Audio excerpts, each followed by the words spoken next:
Bonsoir. Bonsoir, bonsoir. Le temps de faire les petits réglages. Et voilà, le temps de repasser sur l'écran principal. Comment que ça va tout le monde? Alors, je vais chercher le petit message d'accueil.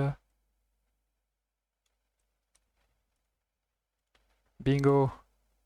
Et voilà. Bon. Ce soir. J'étais en train de faire la story pour ramener des gens. Ce soir. Du coup, je suis en même temps. Euh, c'est le live. Euh, le troisième live, j'écris en même temps, c'est marrant. Le troisième live sur Penthésilée, c'est-à-dire comment s'inspirer de l'Antiquité, comment s'inspirer du passé et de l'histoire pour créer un univers de roman, comment le mettre dedans et du coup comment je l'ai fait dans l'univers d'un de mes romans.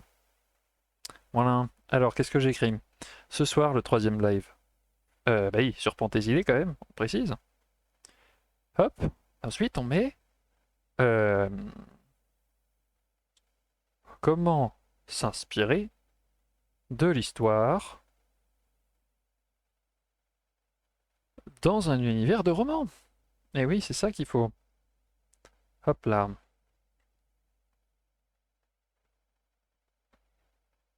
Voilà. Bon, j'espère que vous allez bien. Alors moi, j'ai passé une sacrée journée. Qu'est-ce que j'ai fait? Ce matin, je suis allé faire du sport. Cet après-midi, euh, on est allé au musée, figurez-vous, avec deux amis, dont Blau, qui du coup va arriver en retard parce qu'elle a pas mal de choses à faire, notamment parce qu'elle vient en reconstite avec nous ce week-end. D'ailleurs, j'en profite pour dire que vous avez été pas mal sur les réseaux sociaux à demander un reportage photo de ce week-end à Sully-sur-Loire. Donc c'est génial. Donc je vais vous faire ça. Non, ok. C'était juste pour voir si vous entendiez parce que j'ai la fenêtre ouverte. Voilà. Alors, qu'est-ce qu'on met? On met le lien vers le live Twitch. Hop. Et on va mettre une couleur qui ressort. Voilà, c'est parfait. Bingo. Bonsoir Anishka. Ça fait plaisir de te voir. Et oui, hier, Sully. Du coup, Blau est parti pour terminer, en fait, parce qu'elle a acheté un couteau à Compiègne. Et donc, elle va faire une amie, j'ai une amie qui travaille le cuir et qui va lui faire juste un rapide lacet pour qu'elle puisse l'attacher à la ceinture. D'ailleurs, Anishka, j'en profite, on en discutera, mais si jamais tu as quelque chose à lui prêter, ce serait génial. Alors, ASMR jus de pomme.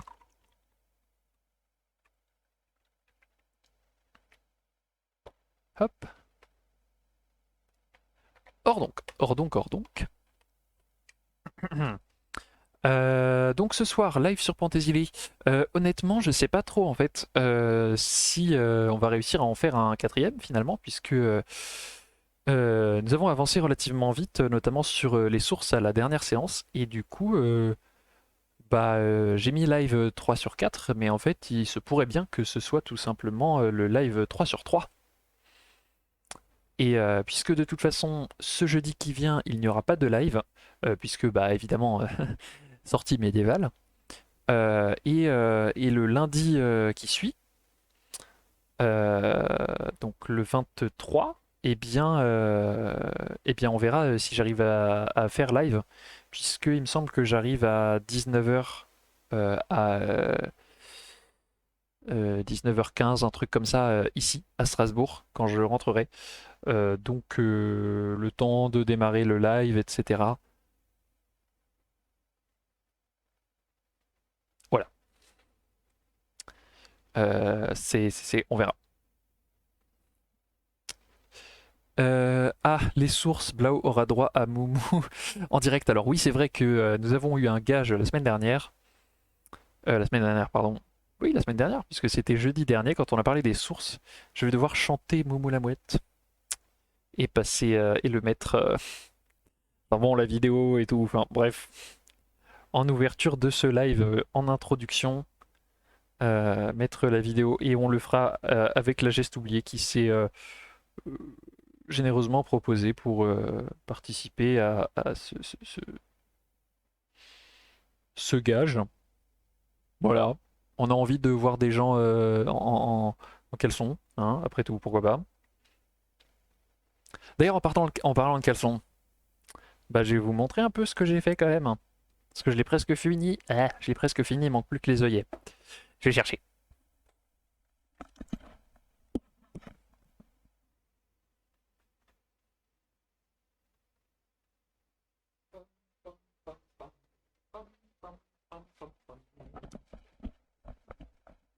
Hop. Tant que c'est des caleçons histo, je dis pas non, mais ce sera un caleçon histo. Alors il est vachement large, hein, mais en fait avec le cordon ça va rendre bien. Euh... Pendant le round. Purée, dis donc, tes hanches sont larges, hein. Ça va ça sur l'écran. Attendez. Ah merde. Bon voilà. C'est le double de moi. Ah merde, c'est dans l'autre sens qu'il faut aller. Ouais, c'est un peu serré ici. Bref, c'est un peu moins du double de moi. C'est parce qu'en fait, une fois serré, ça fait un truc stylé. Vous voyez qu'en fait, du coup, j'ai mis un gousset au centre qui fait du coup le tour. Niop. Voilà. Et après, il y a un bandeau en fait qui est donc le mien est extrêmement large, hein. Je dois l'avouer, il fait 4 cm alors que normalement il est censé faire coucou 2 cm, un truc comme ça, même pas. Donc on divise par 2, euh, voire, voire par 4, hein, 1 cm normalement c'est suffisant pour faire passer le cordon. Mais comme en fait il était trop petit au niveau de la hauteur, et en fait notamment au niveau de l'entrejambe, en fait ici c'était un peu pas assez, pas assez large. Donc j'ai rajouté ça, et puis ça fera l'affaire, je passerai le cordon. Je ferai les œillets justement pendant le live de... J'ai fait un panier. Durant le live justement de la geste oubliée juste après. Alors là, alors là, alors là. Devinez pas ce que j'ai deviné. Enfin, si, enfin, voilà. D'abord, à votre jus de pomme. De l'autre côté du coup.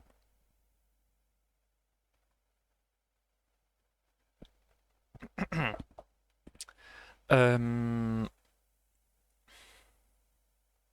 Ceci est la Bible de tous ceux qui travaillent sur les universitaires à Paris. Donc ça c'est un bouquin que j'avais reçu pour mon anniversaire mais que j'avais pas encore tout à fait eu le temps de regarder en détail. Donc c'est quand même il y a un sacré moment, hein. Et en fait, la source qui est ici est la source qu'il me faut. Voilà, c'est genre vraiment genre pile le truc qu'il faut. Vous allez vous mettre en caleçon direct ou avec un petit Del à la rivière? Oui, j'adore cette chanson. Écoute, on verra, hein. On verra le moment venu. Hein, parce que bon, ça parle de se déshabiller comme ça là en live. On verra bien. Je ne sais absolument pas. Voilà. Ouais. Je ne sais pas, on verra. Toujours est-il que sur ce, en fait, sur ce manuscrit, je suis beaucoup trop dans les recherches en ce moment pour mon mémoire et tout, et pour l'arc-en-ciel. Je vous montre ça un peu plus près, voilà. En fait, c'est donc un bas-relief de 1440 qui est en fait pile la décennie que je veux reconstituer. Voilà. Donc il est écrit bas-relief de l'amende honorable par les sergents du prévôt de Paris, 1440, Université de Paris. En fait, en 1440, il s'est passé plus ou moins la même chose qu'en 1229. Voilà, bien sûr, tout le monde le sait exactement ce qui s'est passé en 1229. En 1229, il y a eu une grève étudiante parce qu'en fait, les pouvoirs laïcs, donc notamment les hommes du prévôt par exemple, ont tenté d'arrêter des étudiants qui sont en fait des clercs et qui relèvent donc de la juridiction de l'Église. Et donc en fait, les prévôts et les autorités laïques n'ont justement aucune autorité et aucune légitimité à les arrêter. Euh, et donc en 1229, ça avait conduit à des morts ce qui avait fait grand scandale.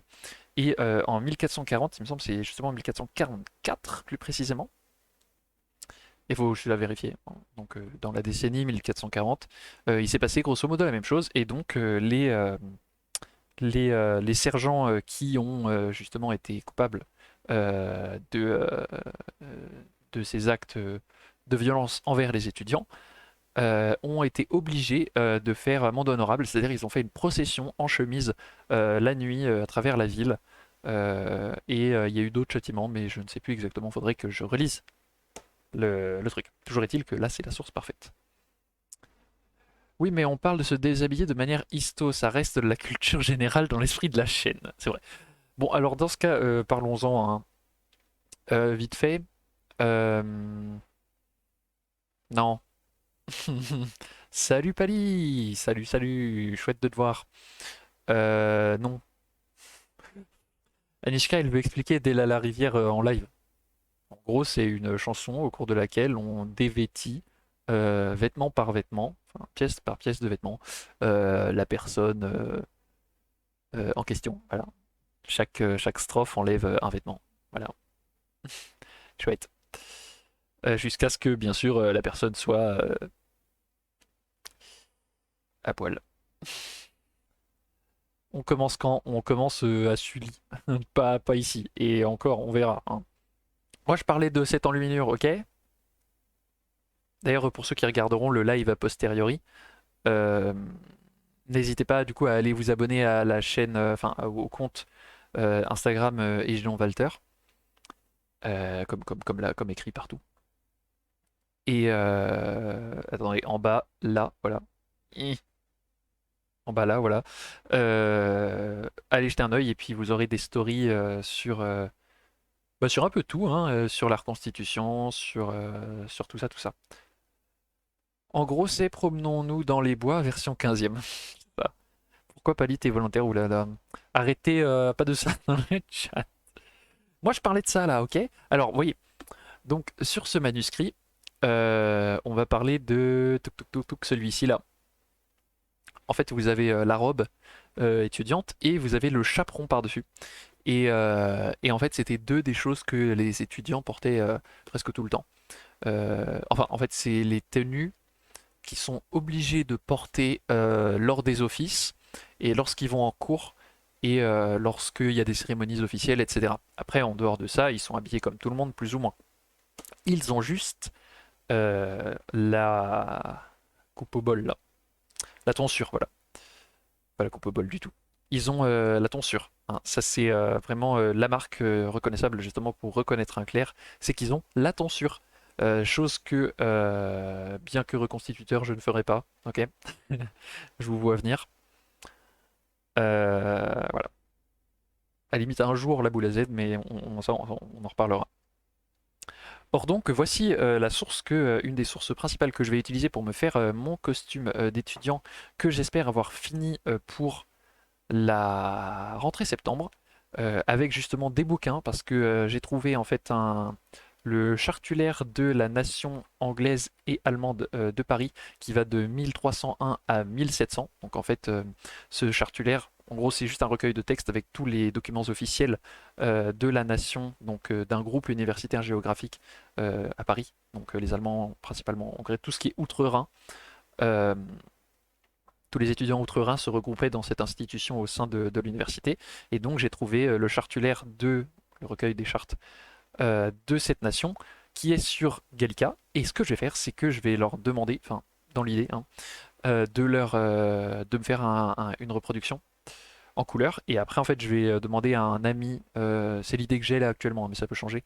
Je vais demander à un artisan en fait de me faire une reliure en cuir comme à l'époque, parce que justement, je suis allé euh, aux archives de Strasbourg pour regarder comment étaient faites les couvertures au XVe siècle.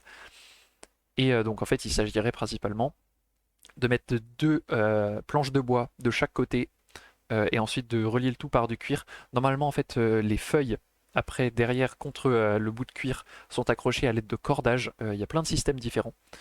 Mais vous savez pas ça si vous avez regardé Instagram.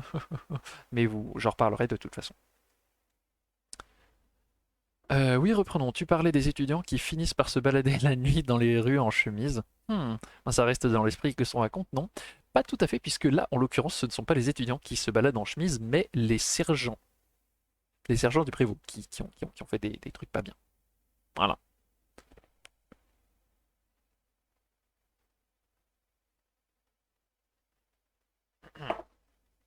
Pardon.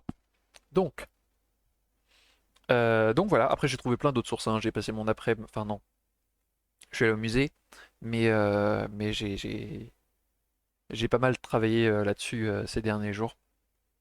Contacter des artisans qui sont capables de travailler, de faire du papier comme au XVe siècle, j'ai trouvé, grâce à une amie qui m'a donné une référence. Mais ça risque de coûter très cher, donc on verra. En fait, je me ferai plusieurs livres.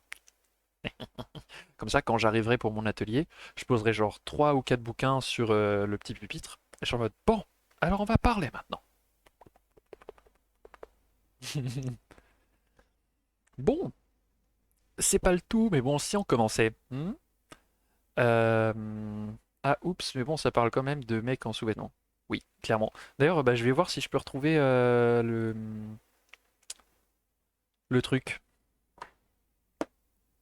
Alors, bah, voilà, c'est très bien, c'est ça que je veux. Je partage l'écran. Niop. Alors, c'était quoi moi ce que je vais trouver? C'était pas Cairn Info, c'était un PDF. C'était peut-être ça. Ah non, c'était ça. Voilà, PDF. Donc ça, je l'ai téléchargé, je vais le lire. Si jamais ça vous intéresse, bah voilà, hein. Donc il faut savoir que justement, l'auteur là, Antoine Destembert, bah, c'est lui qui a écrit ce livre, qui est d'ailleurs très récent hein, pour le coup. Il me semble, 2018, 2017, un truc comme ça. 2015, pardon. Enfin bon, c'est quand même très récent. 2015. Euh, et voilà. Et donc là, il a écrit ce petit article condensé sur mort violente et lieux de mémoire chez les universitaires à Paris. Donc ça commence au XIIIe siècle, ça finit au début XVIe. Et dedans, nous avons plusieurs trucs. Voilà. Et voilà ce que je cherchais. Euh, voilà. Donc là, on a l'université qui est représentée. Et à droite, les laïcs principalement.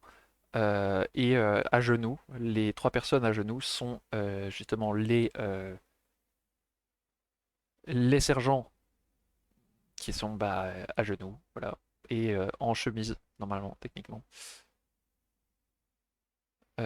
Et bah, ils ont les jambes à poil, après, je sais pas, en dessous, je sais plus. Faudrait que je relise ce qui s'est passé exactement. Voilà. Et donc là, vous avez deux jeunes étudiants. Il faudrait que je regarde la symbolique de tout ça. Qui sont ces jeunes étudiants? Si vous avez l'ensemble, hein, principalement, donc là, on a probablement des professeurs. On le voit, c'est très remarquable. Là, je ne sais plus comment ça s'appelle, ça. D'ailleurs, j'ai jamais su en fait. Mais on les reconnaît grâce à ces choses-là. Là, on a probablement plus de simples étudiants. Enfin, disons qu'ils n'ont pas de très remarquables, en tout cas. Voilà. Là, vous avez ça aussi. Enfin, bref. On en reparlera pour quand j'aurai cette tenue étudiante.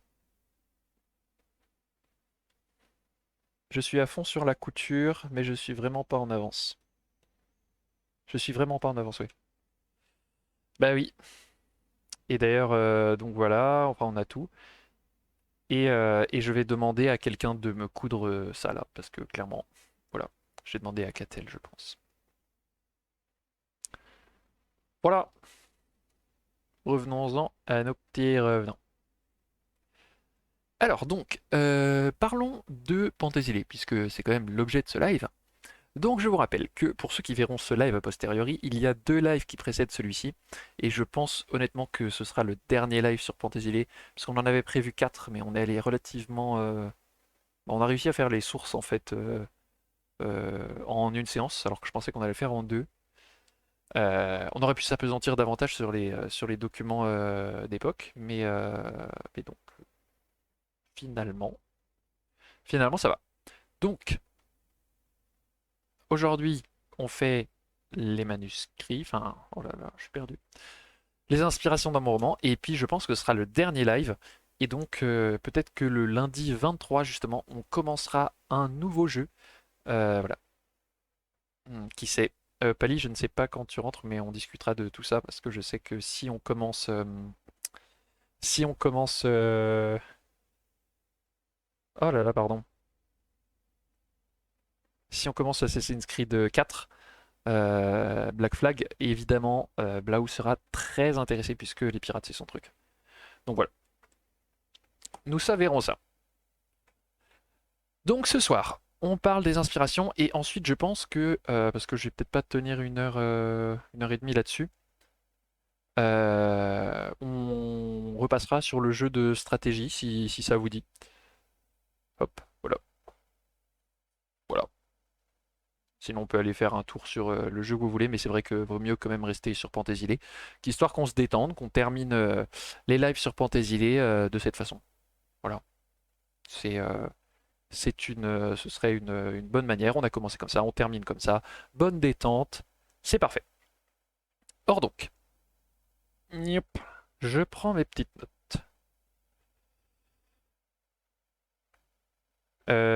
Alors, il y a deux points que j'aimerais évoquer dans les inspirations. Donc, il y a d'abord l'inspiration même du personnage de Pentésilée, et ensuite une deuxième inspiration qui est celle tout simplement des Amazones en fait, que j'ai mêlé avec d'autres choses. Alors, je vais essayer du coup de vous expliquer tout ça sans trop évidemment vous spoiler. Si vous avez des questions, évidemment, n'hésitez pas, puisque bah, on est parti pour l'aventure. Hop.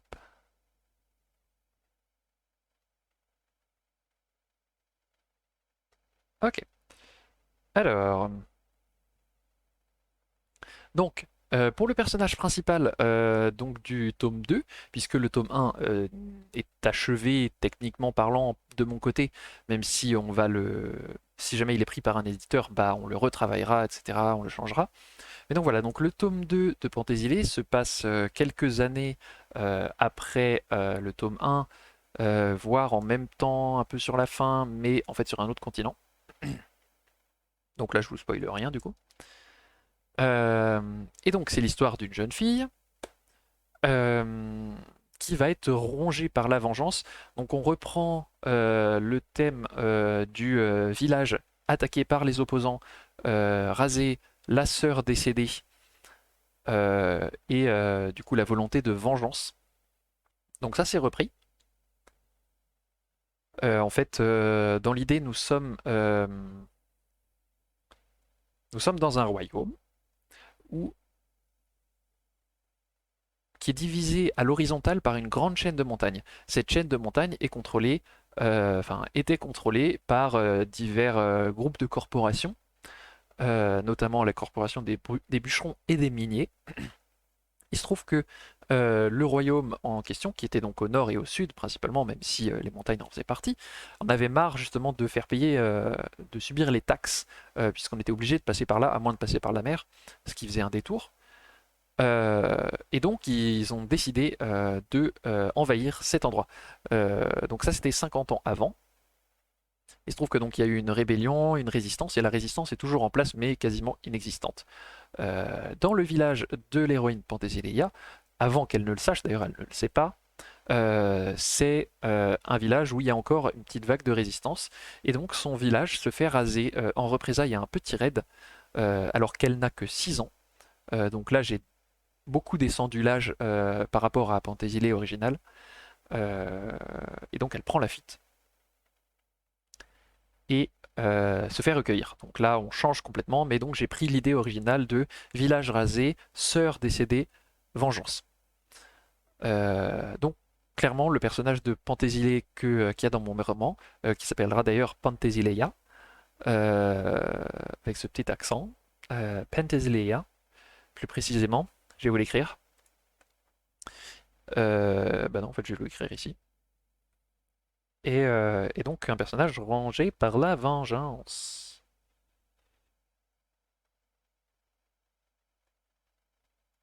Voilà, je l'écris comme ça.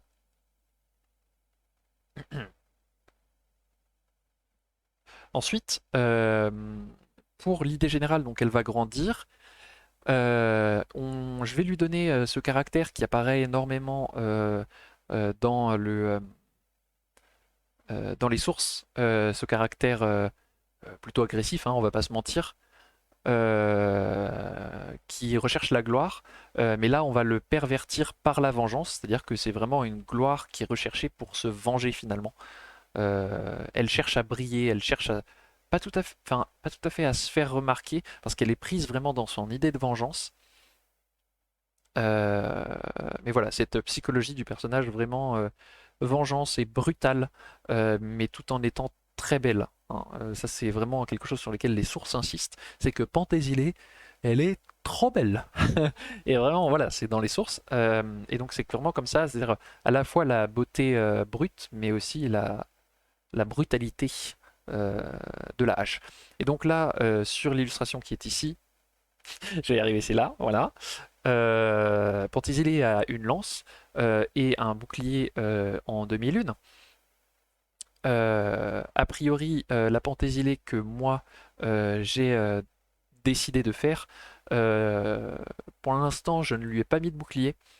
Mais elle n'aura pas de lance non plus, puisque la plupart des sources la décrivent comme une combattante à la hache. Certaines sources, on l'avait vu la fois dernière, lui attribuent l'invention de la hache, ce qui est complètement faux, hein, bien sûr, mais voilà, ce qui en fait vraiment un accessoire très important. Donc elle se battra à la hache, ce sera son, euh, son arme de prédilection.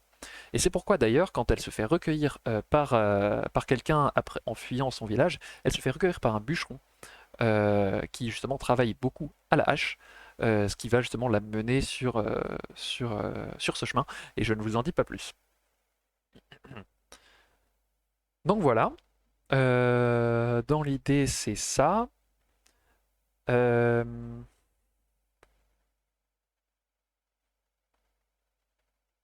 je n'ai pas encore décidé si elle meurt à la fin. Ça, pour le coup, je ne sais pas. Et si je le savais, je ne vous le dirais pas, parce que sinon ce serait un gros spoil. En tout cas, il est clair qu'elle aura cette soif de vengeance et qu'elle prendra part à de grandes batailles en tant que meneuse. Ça, il n'y a pas de, il y a pas de, il y a pas de changement. Il n'y a pas de changement non plus sur le fait que ce sera une cavalière émérite qui se retrouvera justement à la tête d'immenses troupes cavalières, donc d'immenses unités de cavalerie euh, qui terrifieront l'ennemi, puisque n'oublions pas que une charge de cavalerie, croyez-moi, ça fait flipper. C'est-à-dire que des reconstitutions ont été faites, donc par exemple des charges de cavalerie au XIe siècle, notamment la cavalerie normande, celle de Guillaume le Conquérant, quand vous avez une charge de dizaines de cavaliers qui vous foncent dessus, croyez-moi, vous flippez parce qu'en fait vous avez le sol qui commence à trembler en dessous, visiblement, hein. Expérience de reconstituteur, donc évidemment, ça fait flipper. Imaginez en plus après donc des pentésilés à la tête de centaines de cavaliers chargeant à bride abattue, en poussant des cris de guerre avec des peintures de guerre à la hache. Voilà, ça en impose, hein. Vu les dernières discussions sur Discord, elle va finir zigouillée par une harpiste avec une dague. Oui, c'est ce qu'on verra, ça. Euh, il est clair que oui. Non, je ne sais pas encore. Mais je pense que pour la ref, je vais ajouter une harpiste avec Dag dans ce roman pour la ref, parce que c'est marrant. J'aime bien caser ces petits trucs dans mes romans. Notamment les anecdotes aux pommes, hein. Vous lisez, vous voyez, hop, tiens, des petites pommes partout. C'est pour vous, c'est pour ceux qui suivent la chaîne. Quand vous lisez un roman, vous dites, ah, ça, on en avait discuté en live, et j'aime bien faire ce genre de petit clin d'œil. Donc la harpiste avec Dag, oui, j'y penserai, c'est une très bonne idée. Maintenant, c'est peut-être pas elle qui zigouillera Pentésilée. Voilà, j'en sais rien.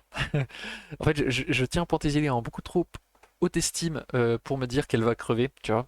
Alors, faudra que ce soit vraiment épique dans une grosse bataille. J'en sais rien, ou alors plutôt que par derrière ou par une dague. Euh,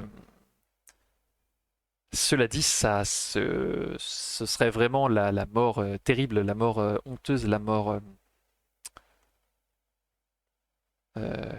une mort à la Cyrano finalement, hein, qui, comme disait Cyrano, moi qui toujours voulais mourir la pointe au cœur, euh, voilà, je me suis fait tuer par des laquais dans une embûche. euh, voilà, c'est triste. Le destin est railleur, comme il dit. Donc pourquoi pas? C'est aussi une fin à la Gatsby qui est tellement triste et tellement injuste. Bon, en vrai, j'ai pas envie que l'héroïne se fasse zigouiller. On verra. Franchement, j'ai pas encore décidé, sachant que a priori, en fait, il y aura deux tomes qui se suivront.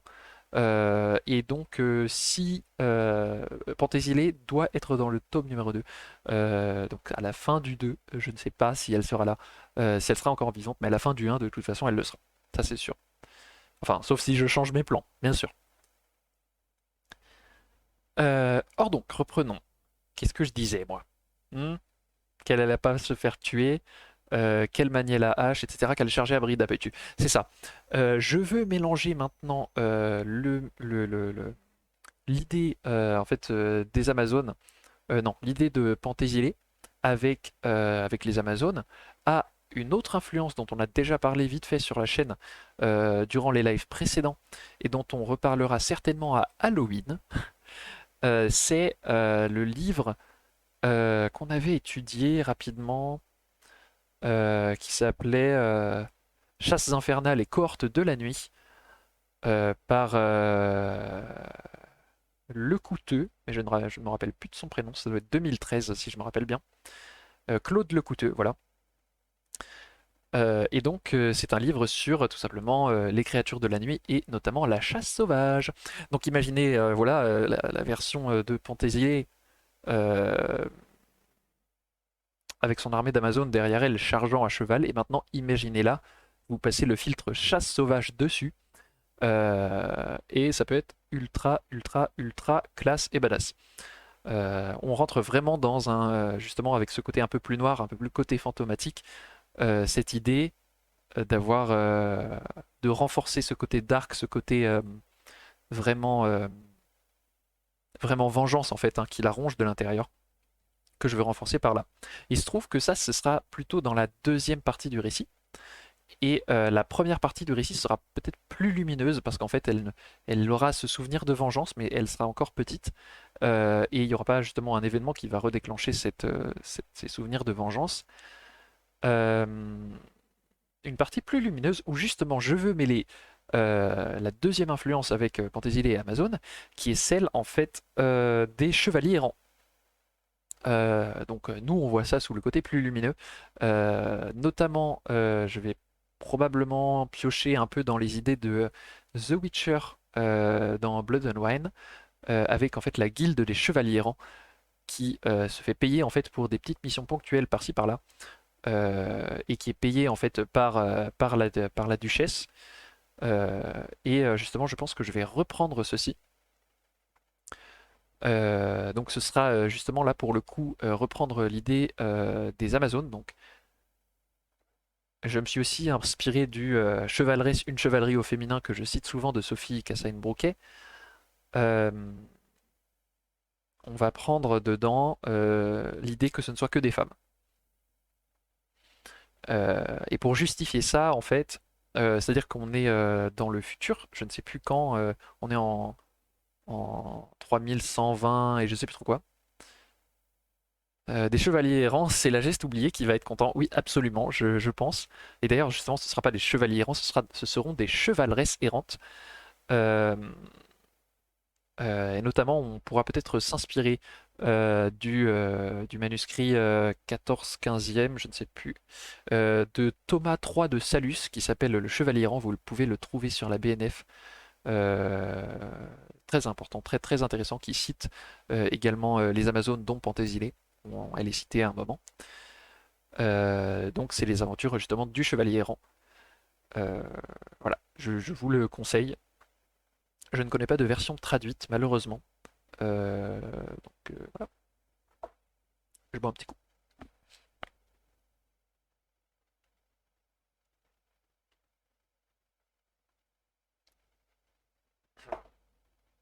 fait, ce qui serait très intéressant, c'est de mêler ce côté, de prendre l'Amazone Pentésilée, de la faire grandir dans ce contexte de chevaleresse. Hello, salut Ariane Dedia, comment vas-tu? J'espère que tu vas bien. Actuellement, on est en train de parler de justement de comment je vais m'inspirer de différentes sources historiques, notamment avec Pentésilée, l'Amazone la plus badass du monde, euh, pour écrire la suite de mon premier roman, enfin d'un autre roman. Bref, donc voilà. Et donc on parlait d'une histoire de vengeance en deux parties. Une première partie qui est plutôt placée sous le signe de quelque chose de lumineux, de positif, où en fait elle va grandir. Et ensuite, la deuxième partie, où ce sera plutôt centré sur l'histoire de la vengeance. On va avoir un côté beaucoup plus dark. Bah écoute, moi ça va du coup. Je suis content que ça aille bien. Moi ça va, c'est tranquille, tranquille. Donc je disais, dans cette première partie assez lumineuse, on va se baser, donc je répète vite fait, puis je fais un résumé pour les autres. On se base donc sur les Amazones et l'histoire de Pentésilée. D'ailleurs, si tu n'as pas vu les autres lives, ils sont peut-être un peu longs, enfin c'est des lives, donc ils durent 1 heure et demie. Je te les conseille si tu n'étais pas là et si tu les as pas vus, les lives 1 et 2. Ça c'est le troisième, je pense qu'on va s'arrêter là, en vrai il y a marqué 3 sur 4, mais en vrai je pense qu'il n'y en aura que 3. Le premier, c'est une introduction générale à qui est Pentésilée, etc. Le live numéro 2, c'est l'analyse des sources qu'on a dessus. Et live numéro 3, actuellement, c'est l'usage que je fais de ces sources dans mes romans. Voilà. Donc, si jamais ça t'intéresse, n'hésite pas, fais quelque chose à côté parce que je sais que 1h30 de live, voilà. Pour y revenir, donc, euh, on va mélanger. Je suis content que ça te plaise. Et ben écoute, n'hésite pas. Franchement, n'hésite pas. Ça me toucherait vraiment beaucoup que tu ailles regarder parce que c'est vraiment quelque chose qui me tient à cœur. J'ai fait des recherches, etc. Et vraiment, c'est le but de cette chaîne de partager ce savoir, etc. Donc, plus on touche de monde, plus il y a de monde intéressé, plus chouette c'est. Donc, je disais, dans cette première partie, on va se servir de la Pentésilée enfant, donc il n'y a pas dans les sources, hein, qui, qui va suivre la formation des chevaleresses errantes. Donc on reprend là le principe de la guilde des chevaliers errants qu'on a dans The Witcher, mais qu'on va modifier en intégrant uniquement des femmes. Donc ce ne sera pas les chevaliers errants, mais des chevaleresses errantes. Et pour ça, on prend le livre de Sophie Cassagne-Brouquet, Chevaleresse, une chevalerie au féminin, qui est dans les sources, il date de 2013, si ma mémoire est bonne. Donc on va se servir de ça. Et il va y avoir un moment d'itinérance où en fait Penthesilea va apprendre à devenir chevaleresse, etc. Donc les chevaleresses sont en fait des membres d'une guilde qui reçoit des missions euh, de secours quelconques, etc. Des quêtes en fin de compte, de la part euh, dans The Witcher de la duchesse, et dans mon cas ce sera par, par le pouvoir en place. J'ai pas encore décidé si c'était une république, une monarchie parlementaire, quelque chose dans ce style-là. Je penche plutôt pour la monarchie parlementaire, je pense. Et donc voilà, donc c'est eux qui valident et ensuite ils suivent les quêtes. Et donc pendant son apprentissage, Penthesilée va suivre sa mentor. Et à ce moment-là, ce serait peut-être intéressant de se servir de justement ce que je disais de Thomas III de Salus, donc le récit qu'il a écrit, il me semble, pour son fils, pour son petit-fils, je ne sais plus exactement. Faudrait revérifier. Je suis pas sûr de ce que je dis. En tout cas, voilà. Donc, un roman qui s'appelle Le Chevalier errant par Thomas III de Salus, qui date du bas Moyen-Âge, 14e, 15e, je ne sais plus, dans lequel d'ailleurs Penthesilée est cité, et donc ce serait intéressant de se servir de ça.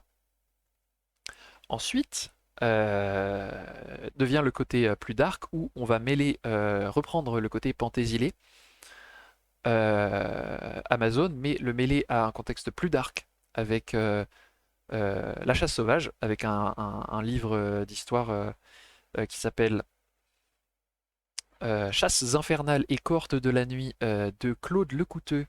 Il me semble que c'est 2013, mais je suis plus sûr. Euh, mais il est dans les sources de live qui datent encore. Mais on le ressortira pour Halloween parce qu'il y a plein d'histoires qui font flipper dedans. Et je pense que je l'achèterai parce que je l'avais emprunté à la bibliothèque. Donc voilà, on va à peu près se baser là-dessus pour monter cette intrigue globale de Penthésilée. On reprend également la psychologie, un peu de la vengeance et des accessoires comme le fait qu'elle monte à cheval et qu'elle manie très bien la hache, des aspects physiques, notamment le fait qu'elle soit très belle, ce qui est dans toutes les sources, euh, et à la fois peut-être le regard fulminant, et déterminé, euh, à- qui a une grande soif finalement de gloire. Voilà, parce que je vais pas prendre les sources évidemment qui disent qu'elle est vénale, hein, parce que sinon c'est pas cool. C'est-à-dire qu'il y a des sources bien sûr qui disent qu'elle est venue alors par amour. Euh, les sources qui disent qu'elle est venue par amour parce qu'elle était amoureuse d'Hector de Troie qui est mort avant qu'elle arrive, donc c'est un amour platonique on va dire. Ensuite, il y a la version où elle vient pour la gloire, il y a la version où elle vient pour venger la mort de sa sœur, enfin, alors, oui, la version pour venger la mort de sa sœur qui s'est fait tuer par une incursion des Grecs, et la version où elle vient pour se laver du meurtre de sa sœur qu'elle a tué accidentellement à la chasse. Qu'est-ce que j'ai dit? La sœur à la chasse, la sœur par les Grecs, l'amour pour Hector, l'argent, et il y a la version la gloire. Donc il y a 5 versions différentes pour dire comment elle est venue. Moi, celle que je vais retenir, c'est euh, notamment l'histoire de vengeance pour la sœur, en fait, hein. Euh, Enfin, je ne vous en dis pas plus. Il y aura peut-être, il y aura d'autres trucs. Enfin, j'ai prévu. Voilà. Donc sur ce tome 2 du troisième millénaire, qui s'appellera donc le troisième millénaire Pantésileia, j'ai pour l'instant écrit une cinquantaine de pages, mais j'ai environ, puisque j'ai travaillé sur des sources et lu pas mal de bouquins, je ne sais pas combien de pages de notes, mais à vue de nez, je dirais 150, un truc comme ça. Voilà. Si vous avez des questions, n'hésitez pas. T'aurais pris la variante vénale, t'aurais pu faire une ref à Sugar Paddy. Oui, effectivement.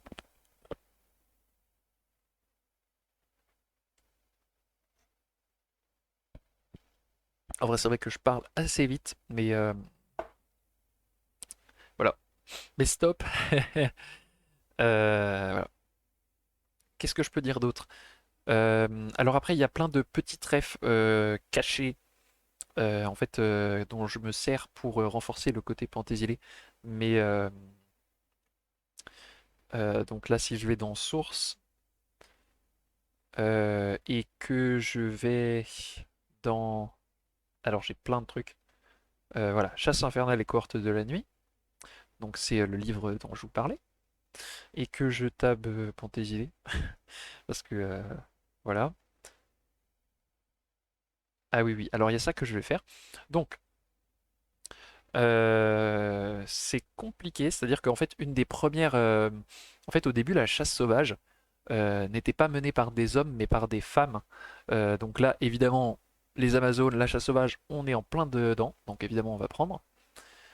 Euh, et donc comment dire, la chef entre guillemets de ces Amazones. Alors il y en a plusieurs, euh, mais certaines d'entre elles, l'une d'entre elles, il y en a beaucoup, hein, c'est Diana ou Diane en fait. Et, euh, et en fait, cette Diana ne serait pas la déesse Diane romaine, qui est donc Artémis, mais en fait la déesse sylvestre et champêtre adorée par les paysans du 5e et 6e siècle. Euh, et en fait, on aurait fait la confusion entre Diane et Diana en 2 mots. Et déesse celtique également appelée Anu. Et donc c'est à ce moment-là que je me suis dit qu'on pourrait représenter, faire une scène avec Pentésilée dans les bois, puisqu'il y a cette référence en fait de chef de la chasse sauvage, donc chef de cette cavalerie fantôme rebelle qu'elle mènera dans la deuxième partie. Euh, et donc en faire une référence à justement Diana ou Anu, et donc en faire une déesse sylvestre, enfin une représentation qui la présente sous la forme d'une, enfin, en fait, comme dans un roman, on peut représenter, jouer sur la description pour qu'il y ait un semblant d'apparence mythologique, etc. Alors que bah, c'est tout ce qu'il y a plus de réaliste, de plus réaliste. Et donc, en fait, faire qu'elle soit représentée dans les bois, notamment peut-être pour rendre justice, ce qui serait assez intéressant, puisqu'on a cette représentation, cette image d'Épinal qui nous est décrite dans oh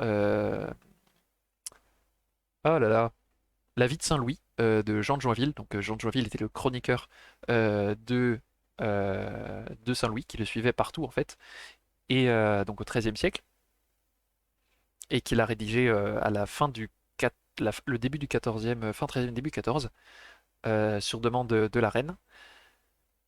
Et donc, euh, ce serait intéressant de s'inspirer justement d'une scène qui est justement une image d'Épinal de Saint-Louis, qui apparaît donc dans la vie de Saint-Louis, où en fait il rend justice dans le bois de Vincennes sous un chêne.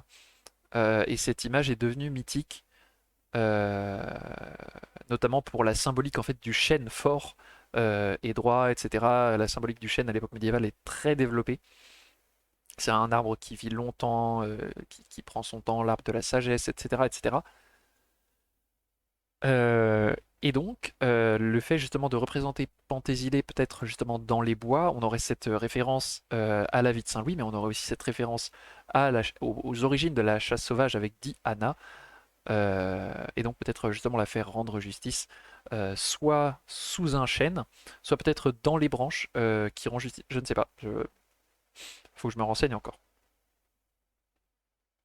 Voilà. Alors bien sûr, juste pour le dire, il y a Diana qui est donc la déesse en question, qui peut être également justement euh, à la tête de la chasse sauvage dans les premières apparitions. Mais nous avons également d'autres noms, notamment Isengrim, ça parle à certaines personnes, Hérodiade, Holda, Abonde, Sachia et Perchta. Donc voilà, on a pas mal de sources qui parlent de ça. Donc, on a là, qu'est-ce que j'ai d'autre?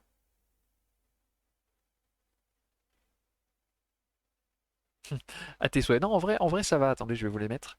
J'ai éternué. Hmm.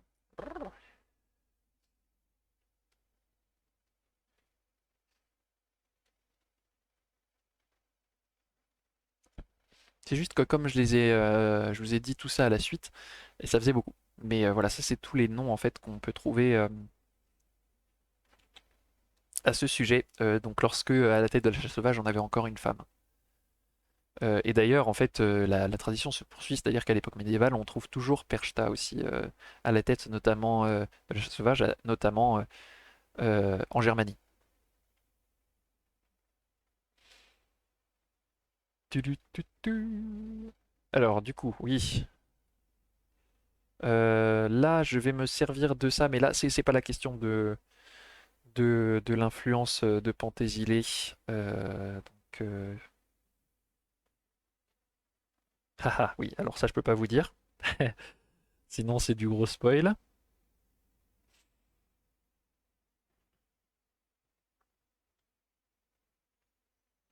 Bon, ça, je peux vous le dire parce que, bon. Donc, on a un certain Herbert ou Herbert tout simplement, hein, puisque c'est un français, Herbert de Clairvaux, qui en 1190, qui est abbé de Morès, nous écrit dans le livre des miracles euh, un chapitre qui s'appelle Exemplum, donc un exemplum et des exempla.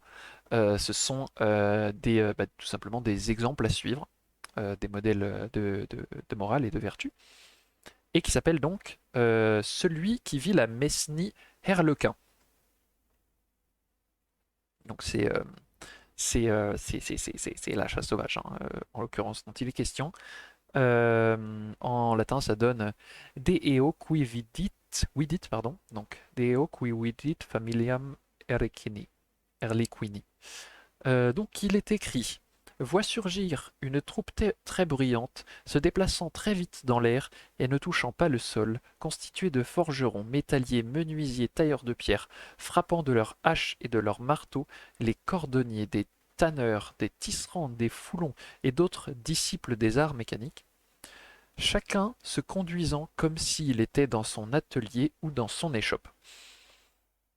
Donc ça, c'était un passage qui m'avait intéressé dans le sens où lorsque je vais écrire sur Fantasy, enfin j'ai déjà écrit, voilà, mais au moment où justement on aura cette rébellion menée par Penthesilea, euh, et ben en fait les gens qui la suivront seront tout simplement des gens de tous les jours en fait. Euh, des voilà, comme ici, des forgerons, des métalliers, des menuisiers, des tailleurs de pierre, des tanneurs, etc., etc. Et même si ça paraît basique de voir ça dans un bouquin et que j'ai pas besoin de la source, logiquement, pour savoir que c'est des gens du peuple qui suivent, enfin qui font partie d'une rébellion, c'est quelque chose, un phénomène tout à fait classique qu'on retrouve partout. euh, le fait de le retrouver ici dans cette source et de l'associer au thème et à l'idée de la chasse sauvage, je trouvais que ça faisait sens. Voilà.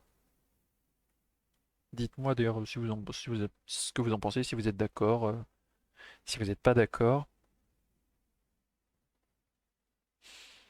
Ah oui. Ah ça c'est trop badass ça.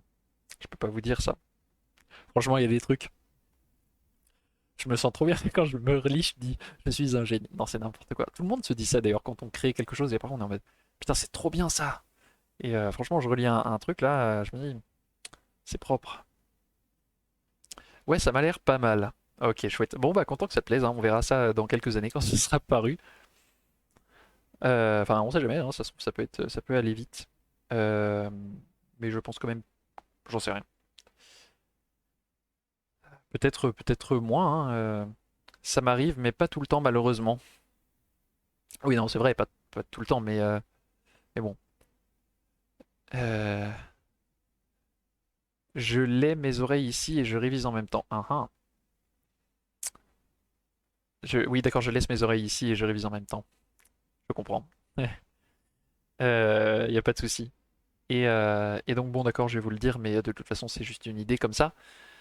Euh, Justement, quand je crée un univers, j'aime également bah, du coup créer tout l'univers et le lore qu'il y a derrière.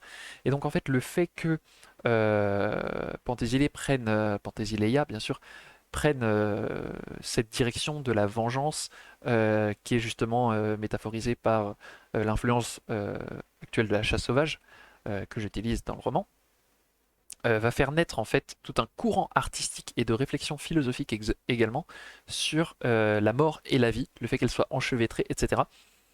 Et donc reprendre justement là, les motifs peut-être des danses macabres et des cavaliers sombres, des cavaliers de l'Apocalypse, etc. Qui serait peut-être intéressant justement de reprendre à ce moment-là.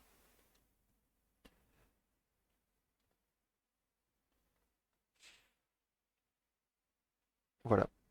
D'ailleurs, il y a un truc tout à fait cliché qu'on revoit. Hey, bonsoir un peu bonsoir un peu tard.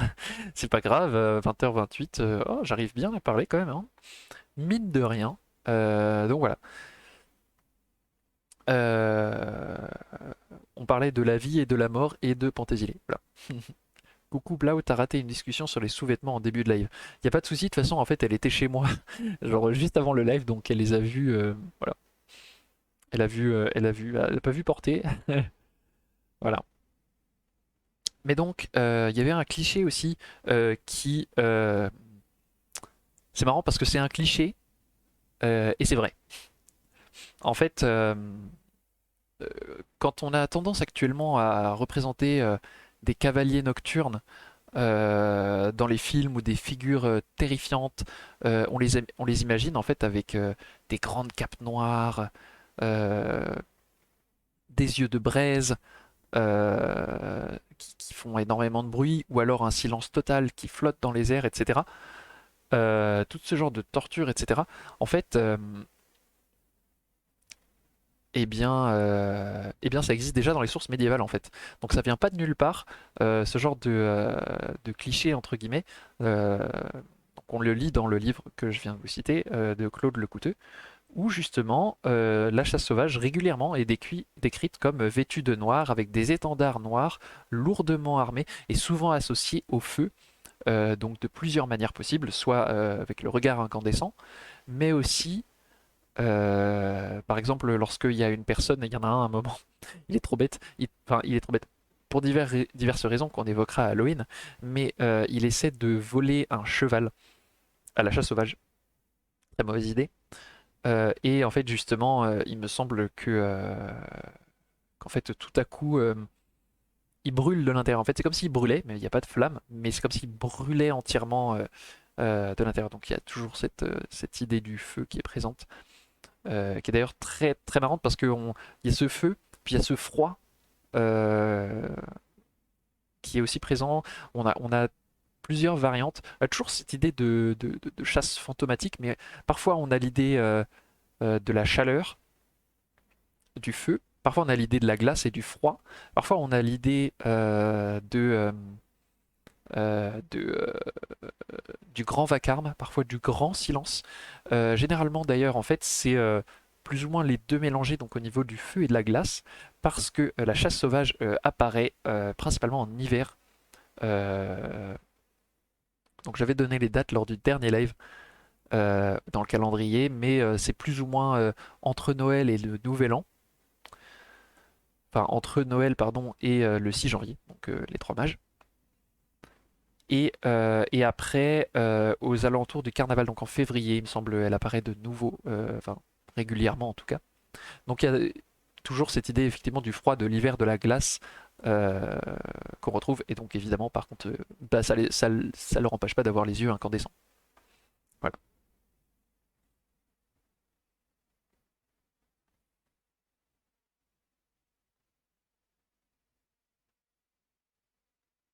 Ok. Donc j'ai fini pour cette source-là. Pali, j'ai vu que tu jugeras les coutures. Tu pourras dire ce que tu veux, hein. Il y a des passages très nuls sur mes coutures et je m'en fiche. Voilà. Voilà. Et je m'en fiche.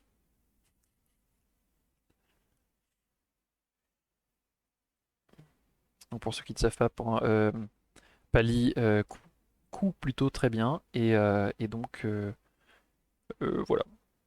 On pourra regarder mes braies médiévales, mais je sais que c'est mal fait, mais les parties mal faites se voient pas trop,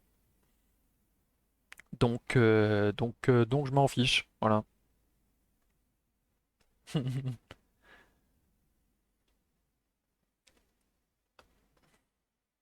Je relis un peu tout ça.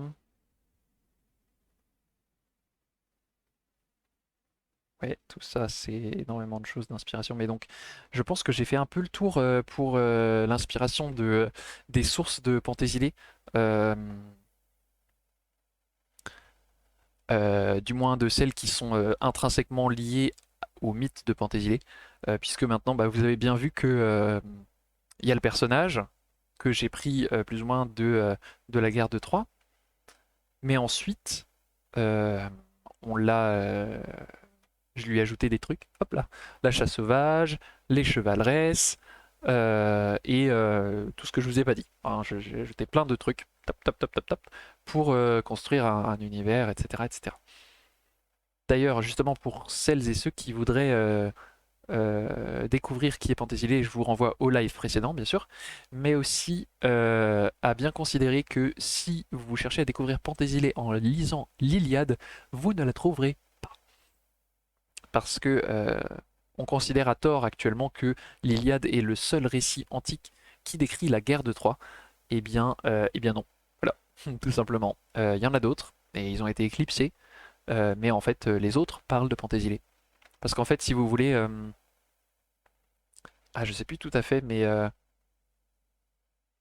le récit de l'Iliade, alors j'espère que je dis pas de bêtises, hein, ça se trouve, je dis une immense monstruosité, mais en fait, il me semble que l'Iliade s'arrête à la mort d'Hector, et en fait la suite des événements est racontée dans l'Odyssée.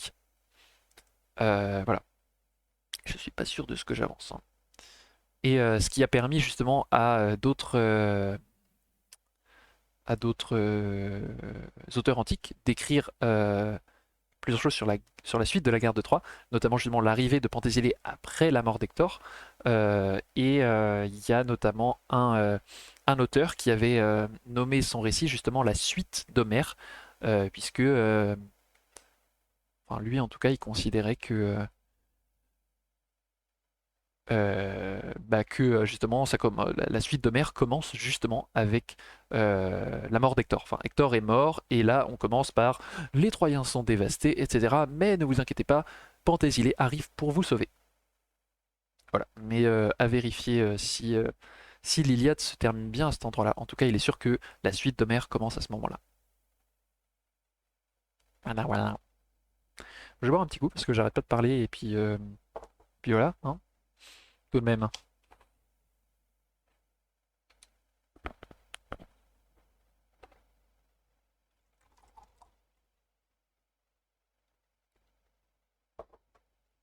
Donc voilà, si ça vous branche, j'espère que voilà. Il y a énormément. Oui, il me semble que ça se finit sur les funérailles d'Hector. Oui, tu as raison, l'Iliade se termine sur les funérailles d'Hector. Yes! J'ai pas dit de bêtises. Cool. Qu'est-ce que je voulais dire? Voilà, bah dites-moi du coup. D'ailleurs, si jamais cette façon de faire les choses vous branche, enfin si jamais vous aimez. Si jamais vous trouvez ça intéressant, cette façon d'introduire et de se servir des sources, je pourrais vous faire ça sur le troisième millénaire tome 1, qui est donc juste là, sous une pile de livres comme ça. On pourra en parler si vous voulez, mais une fois le bouquin publié, pas avant. Hors de question. J'ai mis une bibliographie à la fin, donc une bibliographie partielle pour donner envie justement au lecteur si jamais il veut aller voir plus loin. Sachant que du coup, évidemment, la bibliographie de euh, du Penthesilea tome 2 sera bien plus exhaustive. Le récit se termine sur la colère d'Achille, se concentre sur la colère d'Achille et se termine là-dessus, et l'Odyssée se concentre sur Ulysse par la suite. Yes. Bon bah voilà. Donc donc c'est bon. Je ne sais plus si ça commence avec la récidive de Paris. Ah, je sais pas. Mais oui, je sais pas. Ça sais pas. En tout cas, l'Odyssée raconte évidemment la suite par petits bouts, il me semble. Qu'est-ce que je voulais dire? Je voulais dire des trucs, vous me perdez. Vous me perdez. Je suis perdu. Qu'est-ce que je disais? Mon cerveau, il a débranché. Enfin bref, on parlera de tout ça si jamais ça vous plaît pour le troisième millénaire. D'ailleurs, si vous avez des idées de maisons d'édition à me conseiller, n'hésitez pas. Même si vous pensez que j'y ai déjà pensé, bah, il se peut que j'y ai pas pensé tout simplement. Euh, Même si normalement j'ai envoyé à toutes celles que je connais. Si jamais vous en connaissez qui pourraient être intéressées, donc on peut considérer ça comme, je sais pas, science-fiction, low fantasy ou fantasy. Plutôt de la low fantasy hein, que de la fantasy pure. Euh, Voilà, si vous avez également des choses à me conseiller, n'hésitez pas à me contacter, n'importe quoi, genre de la promotion, des libraires, des endroits ou des partenariats, si jamais vous. D'ailleurs, ce qui est assez intéressant, c'est que ce que moi je fais, ce que j'ai fait aujourd'hui, c'est-à-dire vous présenter comment je m'inspire des sources pour créer un univers, il y a énormément en fait de personnes qui font ça.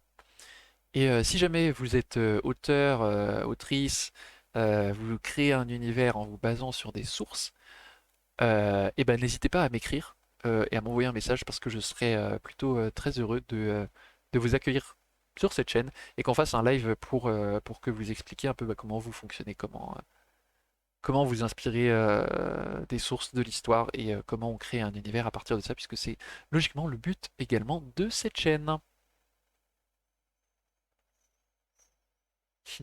Voilà. Bon, je vais boire un petit coup, moi.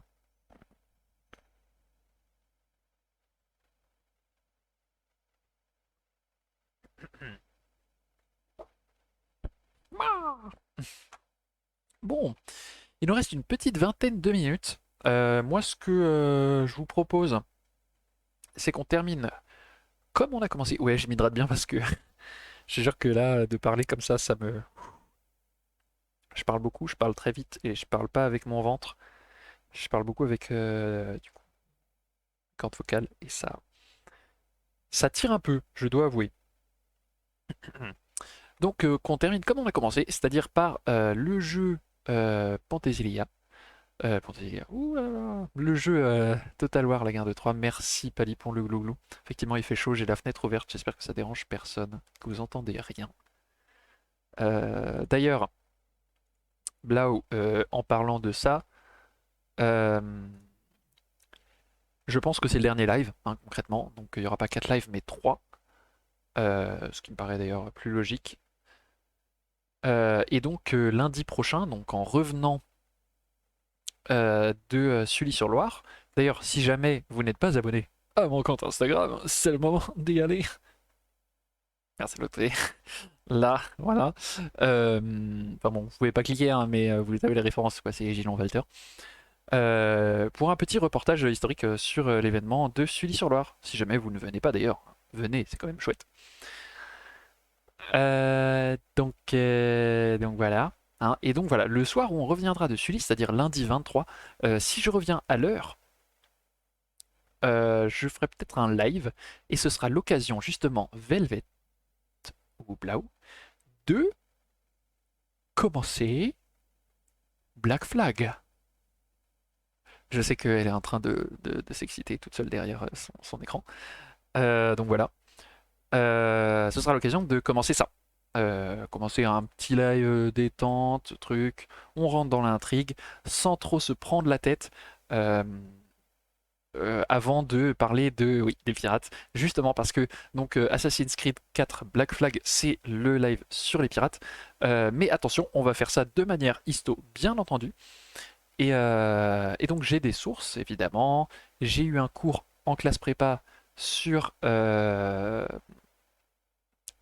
l'Atlantique au XVIIIe siècle, donc ce sera pas l'occasion de parler des costumes parce que c'est pas ce qu'on a vu en cours, mais plus globalement du contexte général de la vie des esclaves, des colonies, comment elles étaient organisées. Euh, on n'a pas parlé de religion, pas énormément, mais on a parlé du commerce de l'or, de la canne à sucre, etc. etc. Donc ce sera l'occasion de parler de tout ça. Mais le premier live, j'aurais pas eu le temps de revoir mes cours, donc je dirais pas de bêtises. Ce sera un live purement détente, vite fait. Je pourrais peut-être vous dire deux trois trucs sur de quoi je me souviens et des personnages historiques présents dans le jeu aussi, effectivement. Parce que si vous... je sais plus, j'avais suivi un live qui parlait de tout ça, ou qui présentait la version historique d'Assassin's Creed Black Flag. Quasiment tous les personnages, même la quasi-totalité, enfin sauf le personnage principal bien sûr, euh, sont des personnages historiques et la plupart des événements relatés, même la quasi-totalité des événements relatés, sont historiques. Et ce qui est très intéressant dans cet Assassin's Creed Black Flag, c'est que ils ont réussi à introduire un personnage au cœur d'événements historiques très importants, sans vraiment gêner l'histoire en fait, ou les grandes lignes. Donc c'est très intéressant. À ce sujet, je vous renvoie au euh, live de Nota Bene sur Twitch, où en fait il a interviewé des gens qui s'y connaissent plutôt bien, en fait, qui ont créé d'ailleurs, j'en parle, hop là, cette BD-là, La République du Crâne, que d'ailleurs j'ai participé au, au concours tirage au sort sur le live de Nota Bene et je l'ai remporté. Le truc qui arrive jamais, mais voilà. Et donc il parlait de tout ça et justement, non, les idées, je vous la conseille. Elle sent la BD neuve. Ouais. Bref, voilà. Euh, Donc c'est le moment justement où on va parler de tout ça. Et donc je vous conseille ces deux lives. Non, il n'y en a qu'un seul. Je vous conseille ce live. Puisque bah, ils sont très bien renseignés historiquement parlant. Et donc ce sera justement une bonne introduction. Or donc, repartons pour ce dernier petit quart d'heure sur Penthésilée. On va démonter des gens et ça va être chouette. Voilà, petite détente, pépouze. Alors.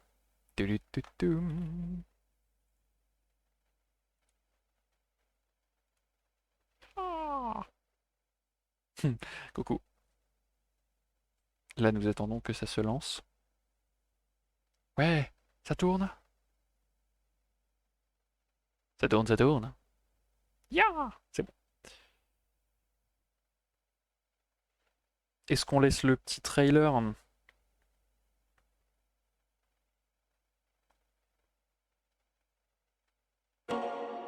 Et on laisse le petit trailer parce qu'il est cool.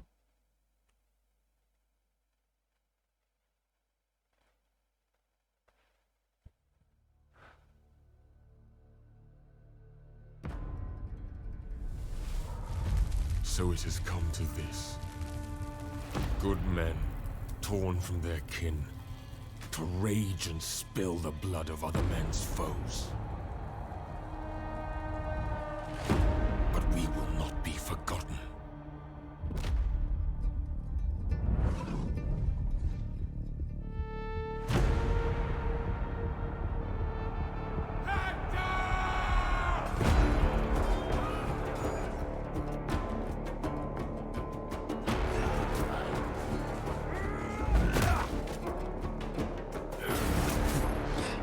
Bref.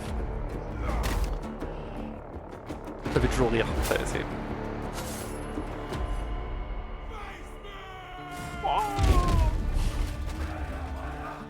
C'est beau.